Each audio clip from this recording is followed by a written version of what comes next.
Assalamualaikum warahmatullahi wabarakatuh. Alhamdulillahirrabbilalamin. Pada kesempatan ini kami bisa bertausiah kembali dengan judul Menyikapi Ujian dari Allah. Innal hamdalillah nahmaduhu wa nasta'inuhu wa nastaghfiruh wa na'udzu billahi min syururi anfusina wa sayyiati a'malina may yahdihillahu fala mudhillalah wa may yudlil fala hadiyalah. Wa asyhadu an la ilaha illallah wahdahu la syarikalah wa asyhadu anna Muhammadan abduhu wa rasuluh.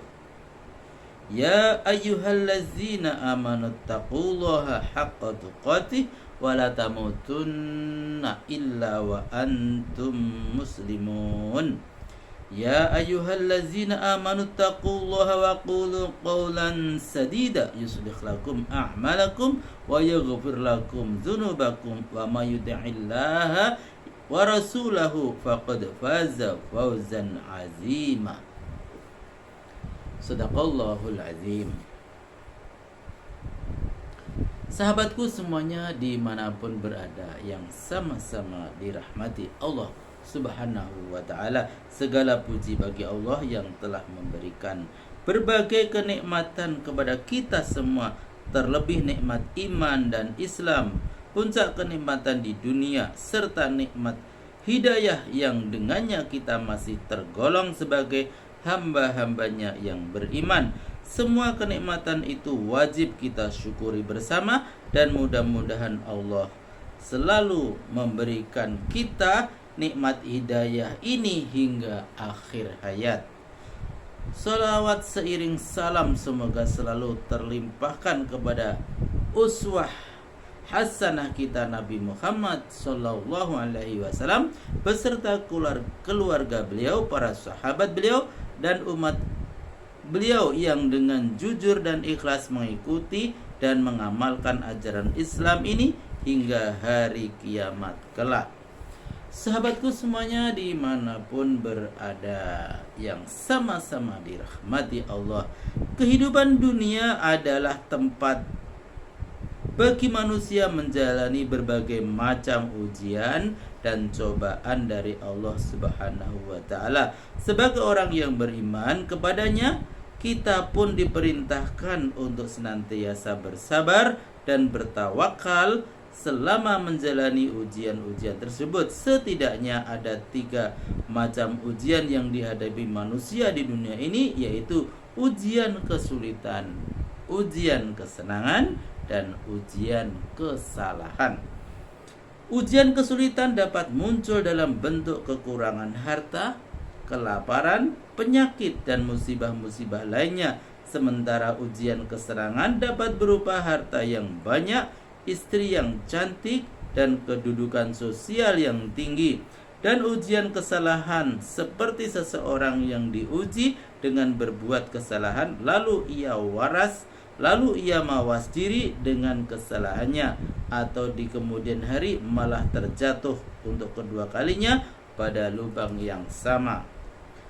Banyak manusia yang berhasil menjalani ujian kesulitan dengan baik meskipun mereka tidak beriman kepada Allah, tetapi sedikit sekali orang kafir yang mampu melewati ujian kesalahan disebabkan tidak adanya petunjuk yang mereka dapatkan dari Allah. Akibatnya mereka terus mengulangi kesalahan dan dosa yang sama dari waktu ke waktu, terlebih lagi ujian kesenangan.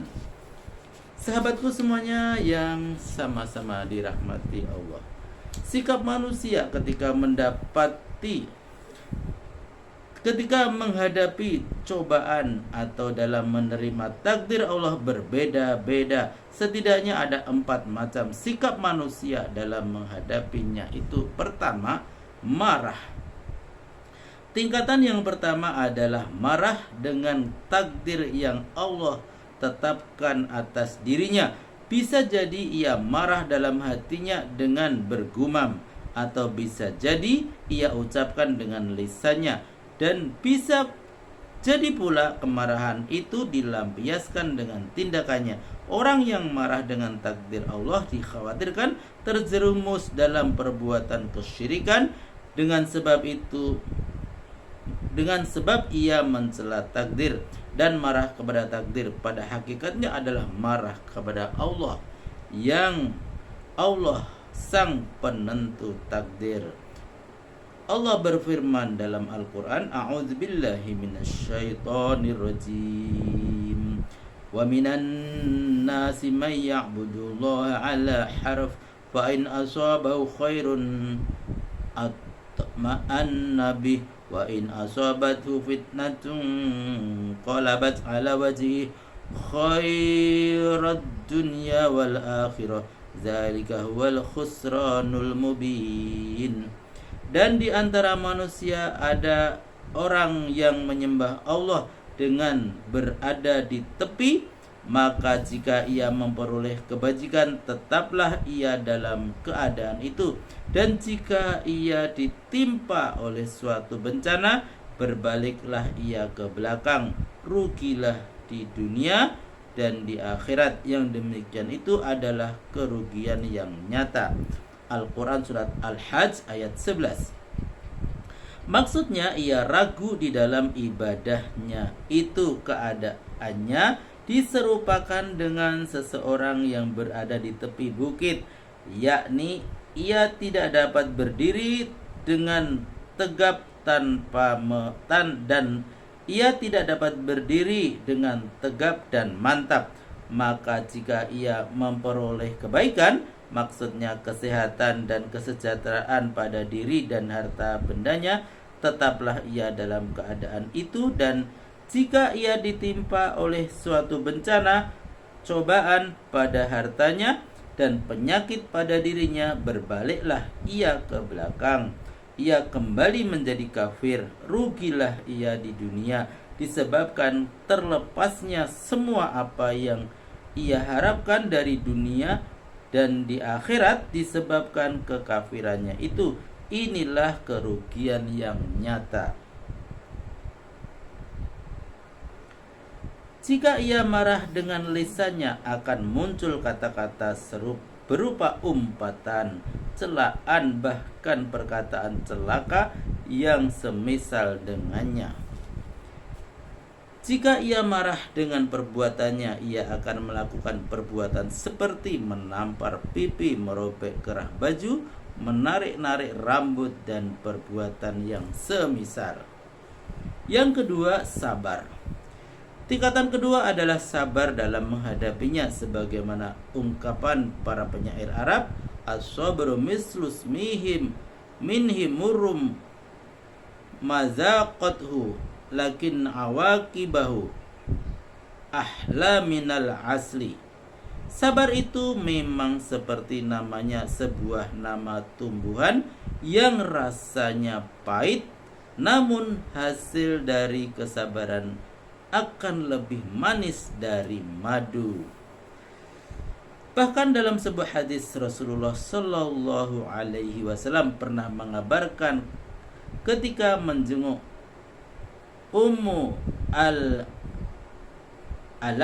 yang sedang sakit, bahwa pahala sabar mampu menggugurkan kesalahan-kesalahan. An Ummul Ala'i qalat, adani Rasulullah sallallahu alaihi wasallam wa ana maridatan, faqala abshiri ya Ummul Ala'i, fa inna maradul muslimi yudhibu lahu bi khatayahu kama tudhibun naru khabasa dhahabi wal fiddati. Dari Ummu Al-Ala, dia berkata, Rasulullah Sallallahu Alaihi Wasallam menjengukku tatkala aku sedang sakit. Lalu beliau berkata, bergembiralah wahai Ummu Al-Ala, sesungguhnya sakitnya orang muslim itu membuat Allah menghilangkan kesalahan-kesalahan sebagaimana api yang menghilangkan kotoran emas dan perak. Ketika seseorang merasakan beratnya ujian dan tidak suka dengan ujian yang menimpanya, namun ia lebih memilih bersabar sehingga ia merasa ada